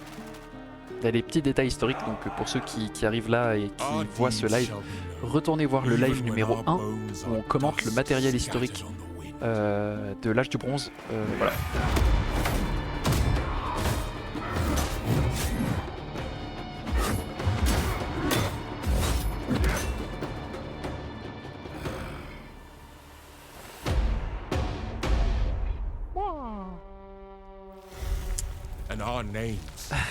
And in fact, they weren't forgotten. Et oui, justement, ça c'est aussi quelque chose de très important. Pas de damnatio memoriae. Voilà. D'ailleurs, si vous voyez le live numéro 1, prenez avec des pincettes l'introduction générale sur le contexte historique et la datation, puisque j'en ai rediscuté avec Blau, qui a suivi des cours un peu plus poussés que moi sur ce sujet. Et donc retenez de cette introduction, donc la première partie du live, la première partie du live 1 sur le contexte général de l'âge du bronze et de la fin de l'âge du bronze, l'époque à laquelle se passerait la guerre de Troie. Voilà, retenez simplement les grandes dates, hein, les tranches, et le fait que bah, on savait pas trop ce qui se passait. Mais côté source, bon, les recherches avancent. Je ne dirai rien de plus, mais voilà, visiblement les recherches progressent et donc on en sait plus que ce que j'ai dit finalement. Voilà, donc prenez cette partie avec des guillemets, prenez les grandes lignes et voilà. Mes yeux sont super moches, je crois que je vais les refaire, c'est parce que ce que je racontais est passionnant.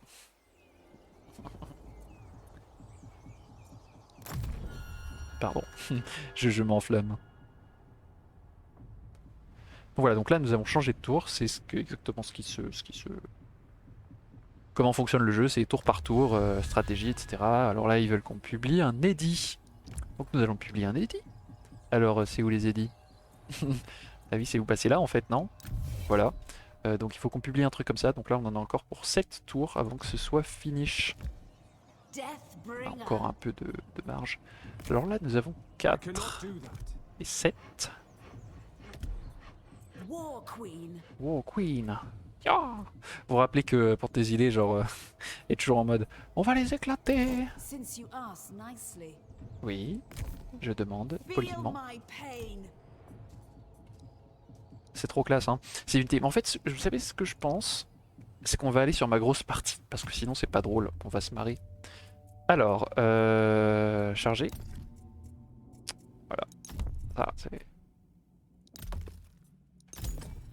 Parce que sinon, c'est pas rigolo.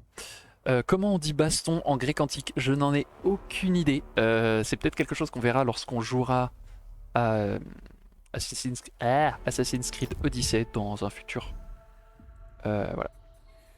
Alors, bon, vous voyez que là, c'est un peu différent, hein.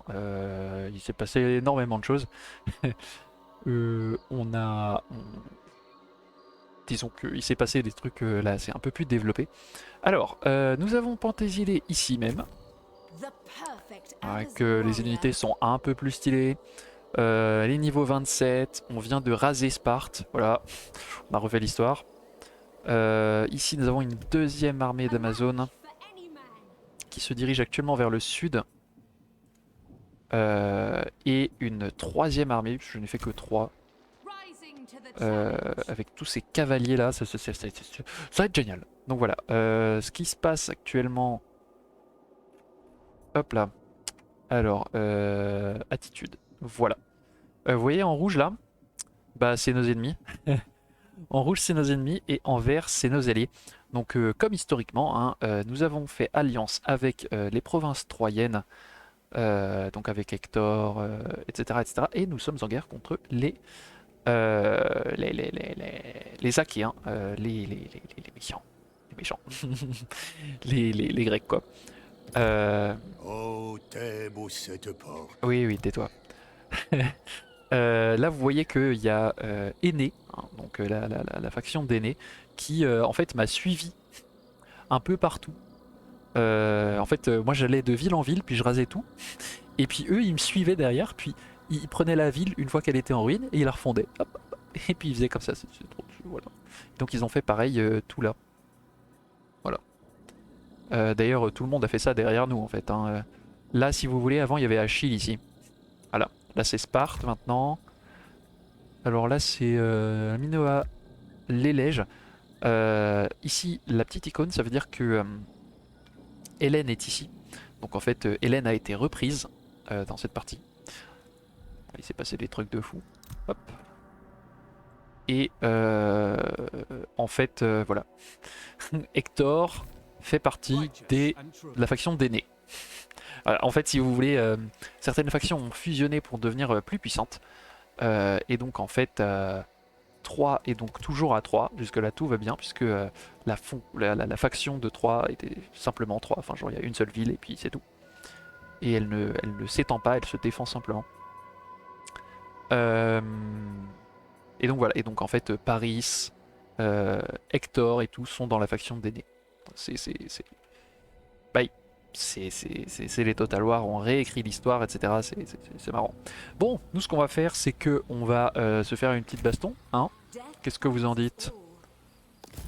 On va aller attaquer pas cette ville-là, mais cette petite ville-là. Alors, elle doit aller au sud, tout va bien. Et elle, là, elle est un peu dans le caca, hein. J'avoue que il y a cette armée-là. Nous sommes entourés par des ennemis qui se trouvent ici, ici, ici, et ici et ici. Sachant que là, c'est Achille, et ici, c'est Ulysse. Voilà. Voilà. Voilà. Allons-y, voyons voir ce qui se passe. Ah oui, ah ça c'est Ménélas, vous voyez. Il se trouve que j'ai activé une fonction espionnage contre cette faction-là. Donc je peux voir tout ce qu'ils font. Voilà, mais en vrai ce qu'on va faire c'est qu'on va aller en speed parce que sinon ça va prendre 3 plombs. Parce que comme en fait j'ai activé cette fonction espion sur pas mal de factions, bah, disons que je peux voir ce que quasiment beaucoup de factions font et donc ça prend 3 plombs.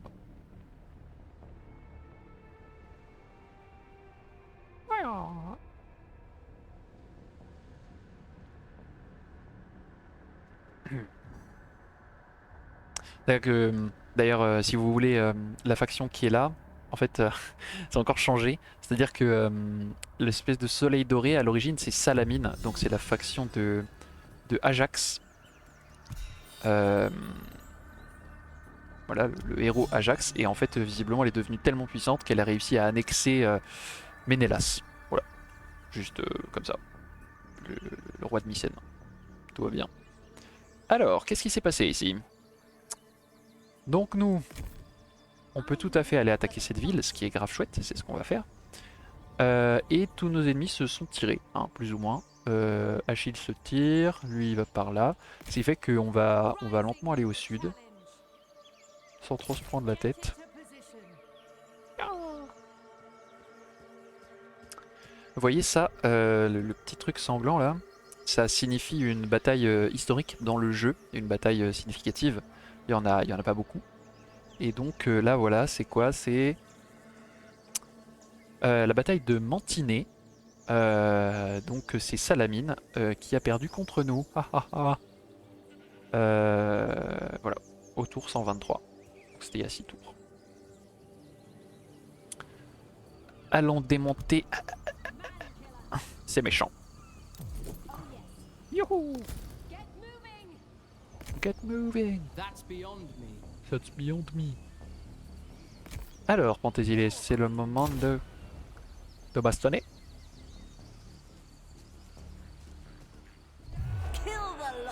C'est trop drôle parce que vous voyez, vous avez le rapport de force. Donc jaune c'est moi, rouge c'est les autres. Et donc là ce sont leurs forces. Et il se trouve qu'en fait, quand nous on pille une ville, on récupère soit des matériaux, soit de la faveur divine. Actuellement nous avons la faveur de 5 dieux. Voilà. Qui nous accordent des bonus. Voilà, donc on va clairement les éclater. Et ça va être rigolo. Et c'est pas rigolo si nous prenons pas nous-mêmes part à la bataille.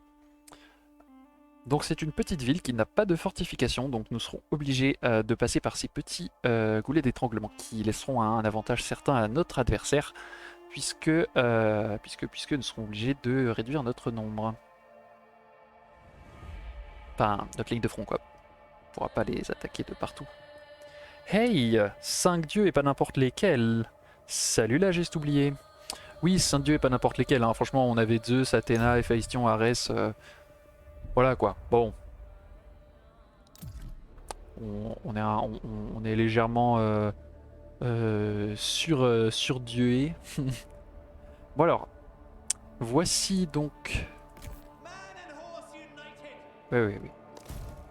C'est quoi cette partie jaune là? Ah! Vous voyez donc là, là ma zone de déploiement, c'est ce qui est en jaune. Jusque là. Et cette unité là est une unité d'éclaireur qui peut donc se déployer jusqu'ici. Ce qui est assez chouette en soi. Hein. Donc on va les cacher ici. Et on va leur enlever leur tir à volonté parce que sinon ils vont se mettre à tirer alors qu'on leur a rien demandé et ils vont découvrir leur position, ce qui est assez ennuyant. On va pas se le cacher. Bon alors par où on va passer, chers amis? Donc si on veut éviter qu'ils s'attirent par là, on va quand même essayer d'attaquer de l'autre côté. Ah, et c'est très bien parce qu'on peut aller ici. Donc ce que je propose, c'est qu'on concentre notre attaque sur ici et ici, puisqu'on a quand même beaucoup plus de place pour attaquer par là. Enfin non, on a juste ici. Donc on va se concentrer sur ces deux fronts-là. Panthésilée. Ouais. Alors, est-ce qu'elle est à cheval? On va la faire descendre de cheval, si possible. On ne peut pas la faire descendre de cheval. Bon, bah c'est pas grave. Parce que quand elle combat à pied, c'est quand même grave classe. Alors la cavalerie, ce qu'on va faire, c'est qu'on va la cacher dans les bois pendant que le loup n'y est pas. Hop. Et quand on aura besoin, on va la faire passer par là pour prendre l'ennemi à revers. Ensuite, ça c'est les unités de défense, hein, principalement c'est des lanciers, donc on va les garder ici, au cas où ils passeraient à l'offensive, ce qui serait quand même très surprenant. Mettre Panthésilée à côté. Et on va mener notre, en fait, notre grosse offensive de ce côté-là. Hop. Donc ça c'est les javeliniers. On va leur enlever le mode escarmouche. En fait le mode escarmouche c'est en gros si jamais on les attaque, elles se barrent. Mais en fait comme c'est un jeu si vous voulez, vous avez une distance prédéfinie. Ce qui fait que si jamais l'ennemi se trouve ici mais qu'il ne les attaque pas, et ben elles vont quand même reculer. Ce qui est assez embêtant parce que du coup bah, elles se mettent à reculer pour rien et ça nous fait perdre du terrain. Alors combien on en a des comme ça? 1, 2, 3, 4, 5, 6, 7, 8, 9, 10. Et ben on va prendre 5. Voilà. Premier groupe d'attaque. Et deuxième groupe d'attaque. Qui va se mettre ici. Oh, qu'est-ce que vous me chantez là? Je suis comme ça. Hop. Ok, bah c'est parti. Quand on a un dieu de la guerre de notre côté, ça peut aider, effectivement. Il paraît qu'on va avoir droit à un défilé de mode à Sully. Oui, comment ça? Eh bah, elle parle des sous-vêtements, bien sûr. Donc là, c'est le moment d'aller ici. Et pour nous, de passer à l'offensive ici.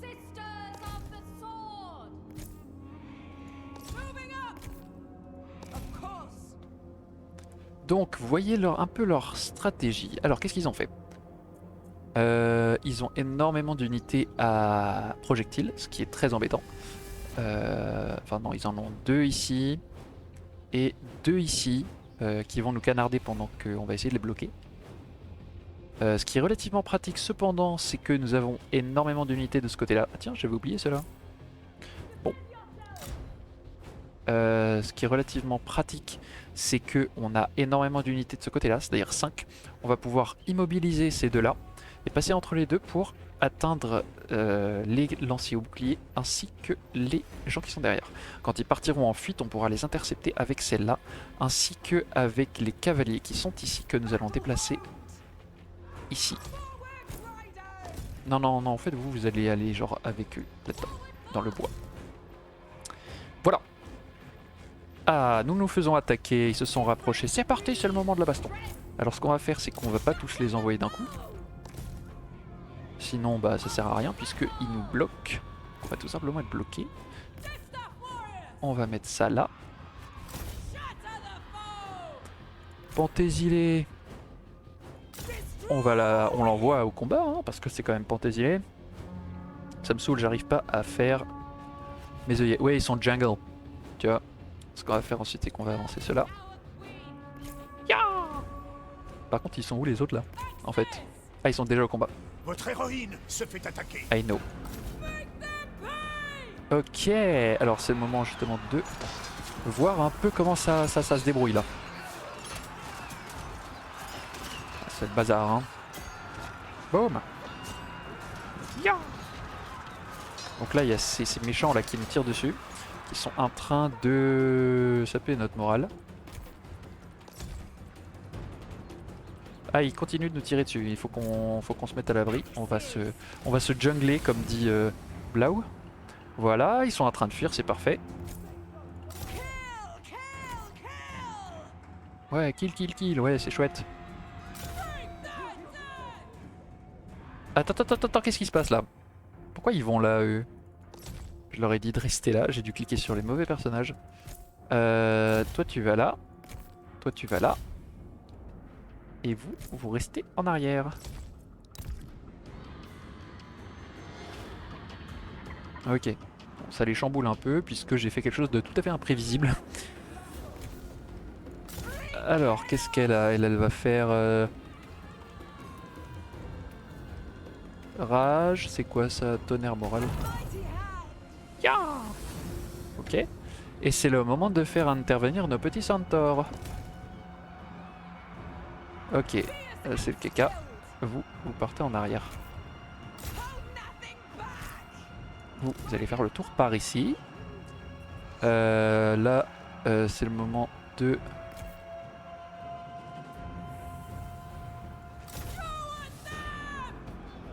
Par contre, c'est un peu le caca là. On va amener d'autres gens.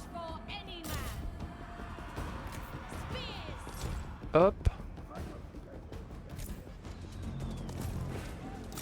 L'ennemi a repéré vos unités dissimulées. Je sais. I know. Par contre, ils sont grave relous, hein. Et là.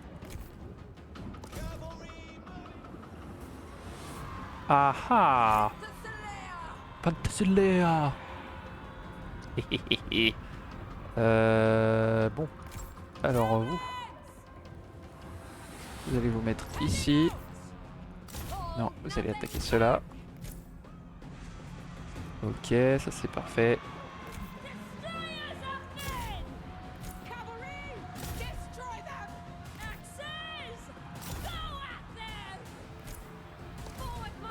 Ok, tout se passe bien, tout se passe plutôt bien là. Hein.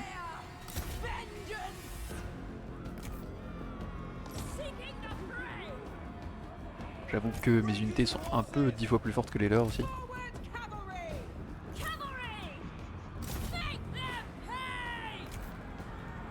Ok. Le héros ennemi a été blessé. Yes! Ya, victoire! Et voilà, on a gagné. On est quand même un peu trop fort. Hein. On les a éclatés. Voilà. Maintenant, ce que j'aime bien faire, comme là, la bataille a duré genre même pas 5 minutes, c'est en fait aller la revoir, genre, et se balader sur le champ de bataille. Voilà. Parce que ça c'est grave drôle. Enfin.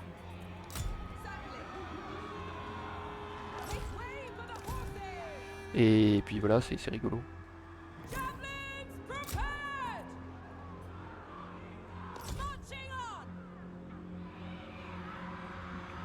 Hein? On va terminer là. Sauvegarder la vidéo. On va l'appeler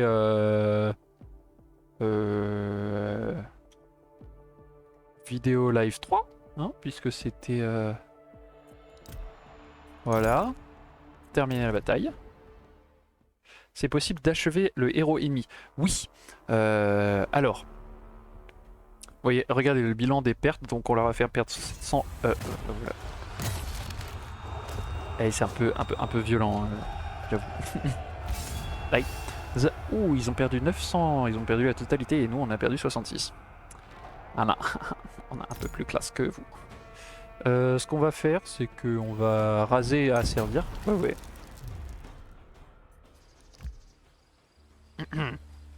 Donc il y a possibilité de tuer les héros ennemis, effectivement, mais uniquement lorsque c'est ton ennemi. En fait, on a un ennemi juré qui nous est attribué au bout d'un moment. Et voilà. Et donc lui, tu peux l'éliminer. Sinon, la plupart du temps, en fait, tu le blesses et il est inactif pendant un certain nombre de tours. Après, je suppose que si j'éclate tout le monde et que je rase toutes les villes, bon, il pourra plus trop se réanimer. Voilà.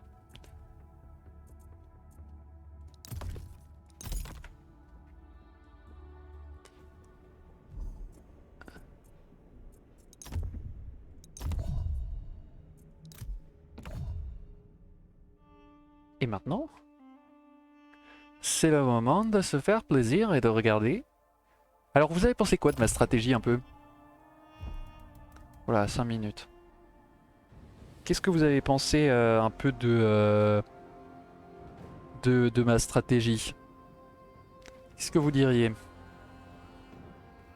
Bon, c'est vrai que c'était un peu facile puisqu'on était 10 fois plus. Non, on n'était pas 10 fois plus en vrai. Hein. Oh, on était quand même un peu plus. Hein. On était quand même 500, 600 de plus. Elle était très efficace. Ok, merci. Merci pour mon petit ego. En vrai, je me jette des fleurs, mais c'est vrai qu'à force de jouer sur ce jeu, je commence à connaître aussi les tripes. Comment ça fonctionne. Hein. Et si j'avais été eux, j'aurais jamais placé mes troupes comme ça. Mais bon, c'est pas vrai. C'est l'ordinateur après tout. Regardez comme elles sont trop badass. Vous voyez ça là? Ça fait flipper ça. Qu'est-ce qu'elles sont enthousiastes, position de supériorité. Effectivement, nous sommes en hauteur. We have the high ground. Et on s'en fout de leur pierre de N2. Donc là, on a compris qu'on se faisait attaquer. Qu'est-ce qu'on a ici? On a de la cavalerie. Non, ici c'est les tirailleurs. Donc avec ces petits bonnets traces. Là, on va se mettre à l'abri. Donc eux, elles partent au combat. Attendez, il faut qu'on voit le choc parce que ça c'est grave drôle. Boum. Ouais, ça se massacre. Oh. Par contre, les archers font bobo. Votre héroïne Penthésilée se qui fait arrive. attaquer. Boum. Ça vole.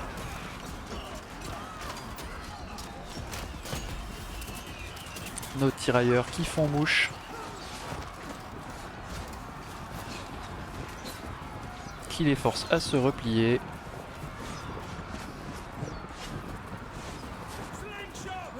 Ok. Ici, nous commencions à déployer cela et je sais pas pourquoi j'ai fait bouger ça. Ah ouais, des faucheuses. Ouais, ouais, c'est le Labrus à deux mains là qu'on a vu dans les sources qui est relativement très efficace. Donc là, par contre, je suppose que ça nous a fait un peu bobo et qu'il y en a quelques-unes qui sont mortes. 68. Même pas.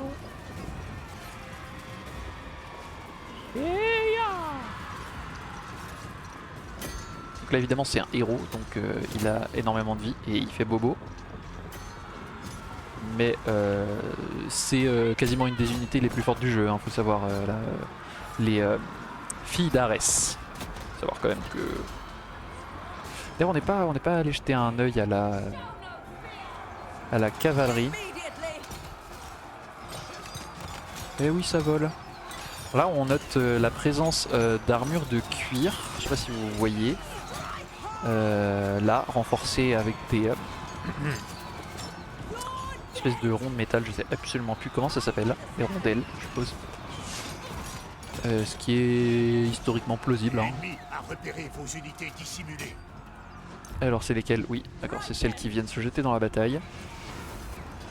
Moi ce que je voulais voir c'était les cavaliers, très chers amis, puisque nous n'avons pas encore eu le temps de regarder des vrais cavaliers. Alors ça ce sont les doyens centaures, donc ça c'est une unité mythologique. Voilà. Et ça ce sont nos cavalières hein, qui ont trop la classe. On verra lorsqu'elles seront immobilisées parce que c'est un peu compliqué de vous montrer lorsqu'elles sont en mouvement. Voilà. Voilà, hein, avec cette armure en laminaire de bronze. Ce qui est... je sais pas. Honnêtement. Boum. Et ça vole. En même temps, bon, des frondeurs contre la cavalerie. J'ai fait exprès. C'est évidemment très peu... bah disons qu'ils ont très peu de chance. Et là, tuez-le. Il y en a une qui va arriver par derrière qui va le tuer parce qu'il y en a un des deux qui est blessé. Donc, ou alors il va revenir. Il reste 47 secondes, hein. Il serait temps de le tuer, non? Dis le héros ennemi a été blessé. Bah alors?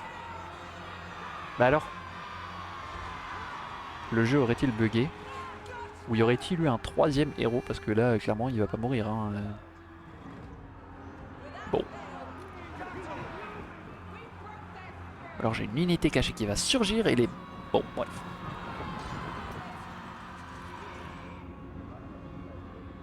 Là, on a grosso modo fini. Hein, voilà. Bon.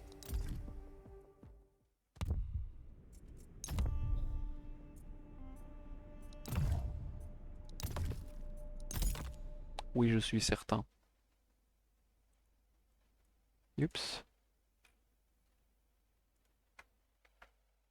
Et ben voilà. Le jour commence à tomber. Ah là là, ça y est. C'était la fin des lives sur Penthésilée, très chers amis. J'espère que ça vous a plu, ces lives. Euh, donc 3 lives. Cette petite série sur Penthésilée est finie. On n'en parlera plus. Non, je rigole, on en reparlera de temps en temps, mais c'est vrai que c'était important pour moi de faire ces lives. Ça me tenait au cœur. Même si on n'était pas nombreux, bah écoutez, c'est fait, et puis tant pis, hein. Et puis si jamais des gens veulent voir, bah ils verront. Je repartagerai, je ferai ce que je peux. Euh, on verra. Très instructif hier, ça fait plaisir d'avoir vos retours. Euh, on verra ça. Genre, dès que tu en auras l'occasion, tu parleras des lives. Chut. J'ai beaucoup aimé. Putain, c'est parfait, c'est génial parce que euh, tu crois pas si bien dire, genre Blao, parce qu'en fait, justement, sur les camps, si on me demande de parler littérature, je vais prendre l'exemple de Penthésilée, puisque c'est un motif littéraire qui traverse l'époque médiévale et qui est très présent grâce aux Neuf Preuses. À la fin de l'époque médiévale, bah, je ne me priverai pas d'expliquer des choses sur Penthésilée. D'ailleurs, je pense que quand je vais rentrer, du coup, je rentre mercredi matin. Je vais passer l'après, mais la journée de jeudi à préparer des choses, même si concrètement j'ai pas encore d'atelier. Ça me servira si jamais on pose des questions là et pour les prochaines sorties. Donc oui, je vais le ressentir tout le temps. Mais voilà, en tout cas sur la chaîne Twitch, l'événement Penthésilée est fini. Je clôt cet événement. Euh, donc le prochain événement dont on pourra parler, très chers amis, donc c'est puisque là je sais pas, on est à 74 followers. Quand nous serons 100, nous ferons les lives sur les UCIT.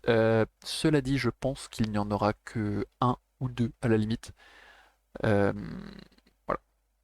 On en fera peut-être que un ou deux en lien. Je pense qu'on en fera deux. On en fera un vraiment 100% UCIT, etc. Et on en fera un deuxième avec le jeu Kingdom Come Deliverance qui se passe genre euh, une dizaine d'années avant les guerres hussites et qui donc parle à un moment de Jan Hus et qui parle également de la situation en Bohême à l'aube justement des révolutions hussites. Et justement, ce sera peut-être justement comme là avec Total War 3, le prétexte pour un peu poser le contexte des guerres hussites. Donc on pourra faire ça, je pense que c'est une bonne idée. Donc quand on sera à 100 followers, on fera ça. Donc en attendant, on va probablement parler énormément des pirates et du XVIIIe siècle, chose que j'aurais besoin pour le troisième millénaire tome 3. Oui, je m'avance, effectivement. Je veux bien t'héberger dans la tente musique en tant que poète à ta place. Yes. Oh. Très bien. Oui, les pirates, absolument. Donc on parlera de ça, on fera d'autres choses, etc. Puisque je vais principalement parsemer le peu de savoir que j'ai durant les lives sur ça, sur Assassin's Creed. Et puis le jeudi, on fera différentes choses, notamment des lives. A priori, on a encore un live avec notre cher Fenrisa qui est à prévoir sur The Witcher et les influences de la mythologie slave dans The Witcher 3, le jeu. Ensuite, je vous ferai encore des lives. J'ai plein de petits trucs de prévus. On peut parler de plein de choses, très chers amis. Euh, voilà, j'ai hâte de continuer tout ça. J'ai hâte de commencer Assassin's Creed 4 avec vous. Je vais vérifier ce soir, dès qu'on a terminé le live, s'il fonctionne bien. Et puis devant le live de la geste oubliée, retrouvez-nous dans 10 minutes, 12. Je serai là et je coudrai les œillets de mes braies, de mon sous-vêtement médiéval que vous verrez peut-être probablement. Voilà. Sur ce, faut que j'aille me tailler un corps de rêve parce que non, je rigole. Je vais vous laisser. On se voit très vite, hein, très, très bientôt.